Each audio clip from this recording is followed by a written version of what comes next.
Bonjour les amis, j'espère que vous allez tous très bien. Donc bienvenue dans cette nouvelle vidéo. Donc aujourd'hui je ne vais pas vous présenter l'avancement de la rénovation d'Andy. J'avais dans l'objectif de vous donner une astuce, donc une petite idée concernant l'instruction en famille, c'est de faire un exposé avec les enfants. Alors comment faire un exposé? J'avais bien envie de vous présenter un exposé que nous avions fait avec Anaïs lors d'un premier confinement, donc du premier confinement qui était donc en 2020. Donc ceci se présente sous forme de vidéo et donc je vais vous envoyer ceci directement et nous nous retrouvons juste après cette vidéo. Voilà, allez, à de suite.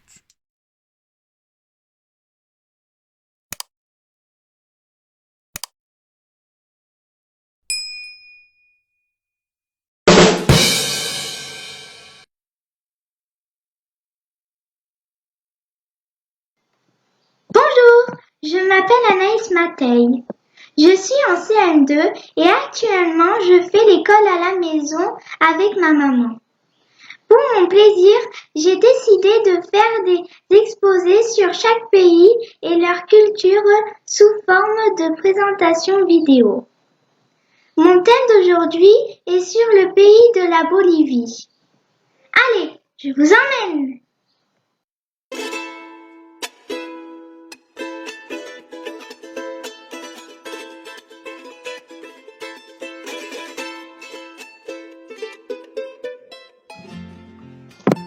La Bolivie, c'est une ville qui fait partie de l'État d'Amérique du Sud. Sa superficie est de 1 098 580 km². Les capitales sont La Paz et Sucre. Elle se compose en population de 8 586 000 habitants. Elle fait partie des régimes de la République. Leur monnaie est la boliviano. Leur langue officielle est l'espagnol, mais parlent aussi le quechua aymara et guarani. Leur religion est le catholicisme.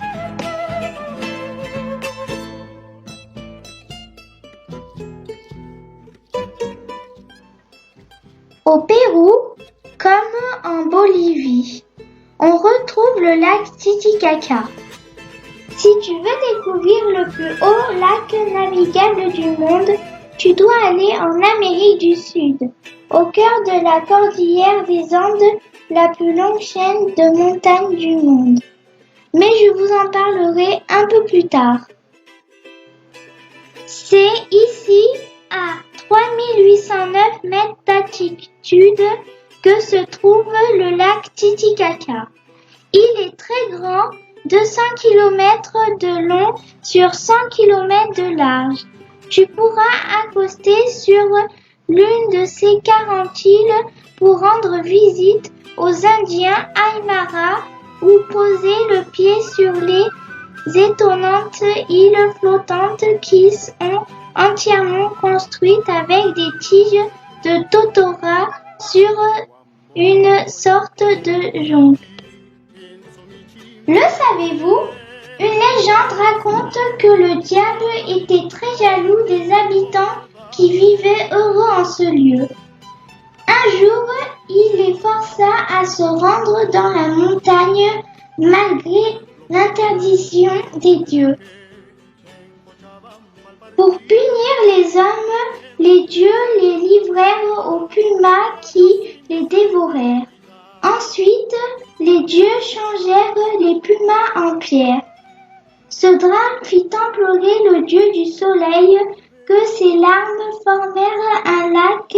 Ainsi serait né le lac Titicaca, qui signifie le lac aux pumas de pierre.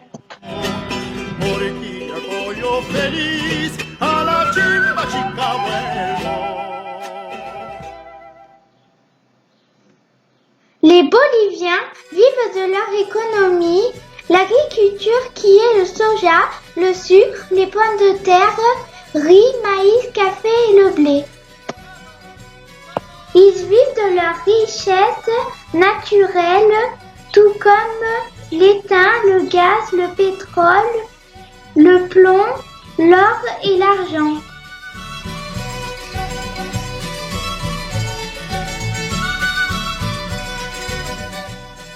La chaîne de montagnes la plus longue du monde est la Cordillère des Andes, qui mesure 8000 km.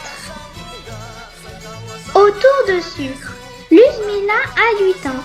C'est une petite Bolivienne qui vit dans un pays grand comme 2 fois la France.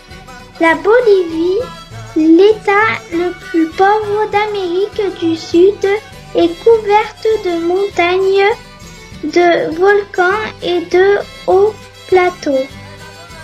Sucre, la plus haute capitale du monde, est située à 3800 mètres au-dessus du niveau de la mer.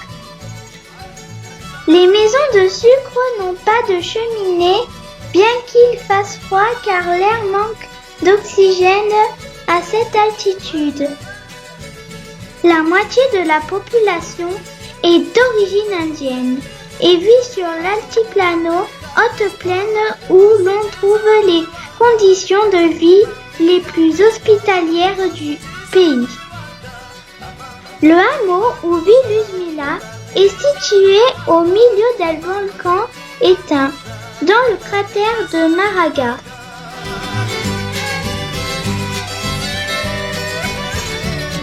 Autour de la maison, la végétation est rare et chétive.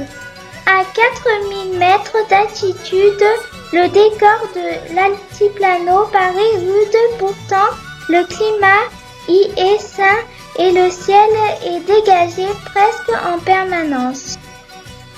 En Bolivie, un enfant sur 10 meurt avant d'avoir atteint l'âge d'1 an. Famille nombreuse, famille heureuse, dit-on chez nous. En Bolivie, comme dans de nombreux pays, les enfants constituent le capital retraite de leurs parents.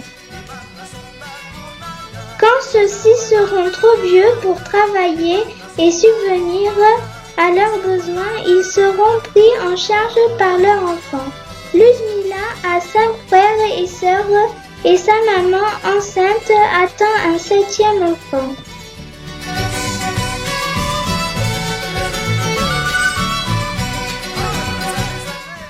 Peu de bois, eau de pluie et pommes de terre sont à la base de la nourriture des paysans des hautes terres. Même s'ils mangent régulièrement de la viande, l'essentiel de leur alimentation provient de leurs propres plantations. La chero, soupe de mouton avec des chounos, pommes de terre, constitue le repas de base. On y ajoute du maïs, du riz ou d'autres tubercules inconnus sur les autres continents. Les habitants des montagnes ne possèdent que le strict nécessaire.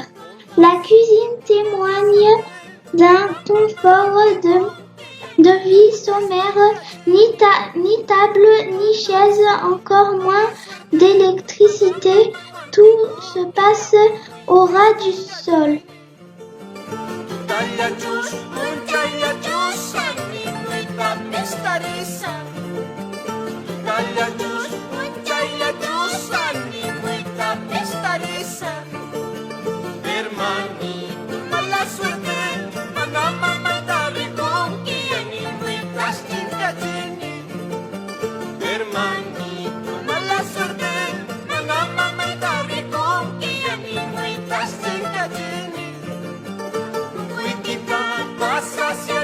Maldición, guanchos, tu cosa.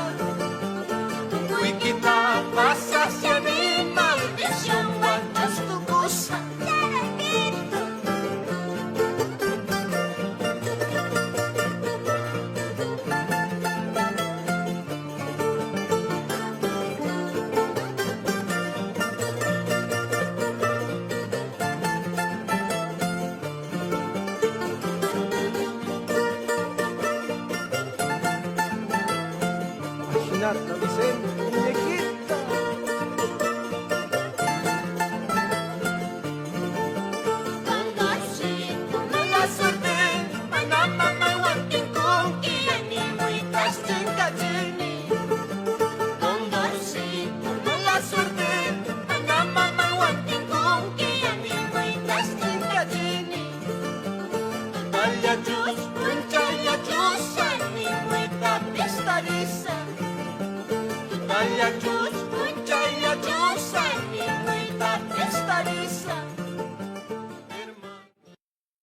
Merci à tous d'avoir regardé mon exposé.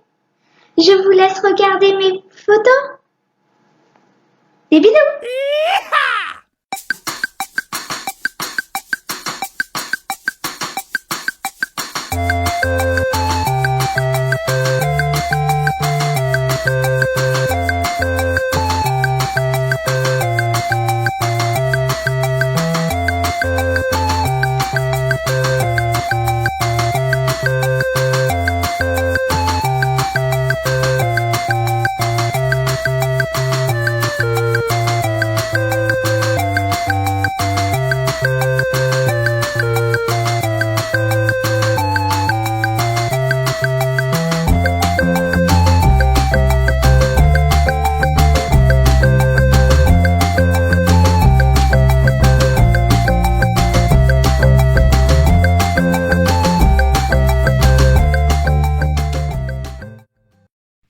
Bouh!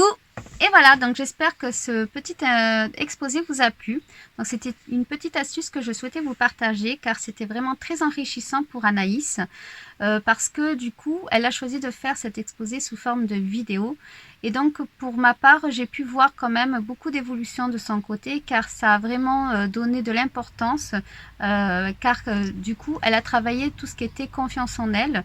Ce qui a été aussi important, c'était donc la psychomotricité fine lors du travail sur le clavier et notamment justement le montage vidéo car elle a pu faire du montage vidéo donc avec mon aide bien sûr, mais ça a beaucoup aussi travaillé tout ce qui était de l'écriture, du dessin, donc le graphisme et également la recherche. Donc il y a la confiance en soi également qui est fait énormément puisqu'elle a été très fière de son travail.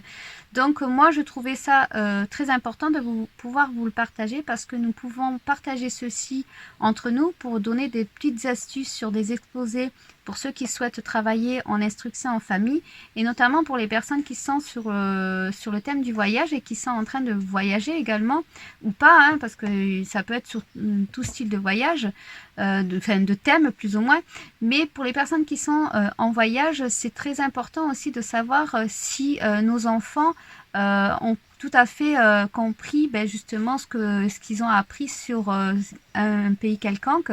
Donc cela vous permettrait de voir s'ils ont bien retenu en fait tout ce qu'ils ont pu voir en voyage lors de cet exposé là.